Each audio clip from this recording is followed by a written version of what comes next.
桃园新德县市甲苗栗的 T-Pass 通勤月票，今日开放予民众登记，总共有4种方案。其中往回桃竹苗4县市，逐个月是1200块，对这10月初2开始会当使用。桃园市新德县市一直苗栗县的 T-Pass 通勤月票，目前有4款月票方案，包括新德县市288块，新德县市苗栗699块。桃园以及新德县市是799块，来回4县市逐个月是1200块。学生甲逐工来回上下班的民众，拢感觉真方便。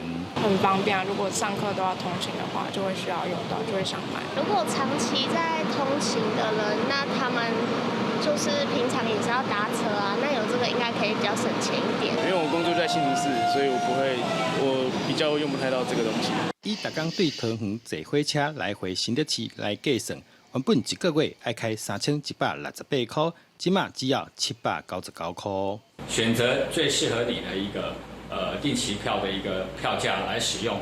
那在区域内的公路客运、国道客运、台铁以及 U-Bike 都可以一票到底尽情享用。那我们希望透过通勤月票的优惠方案，来节省通勤费率的支出。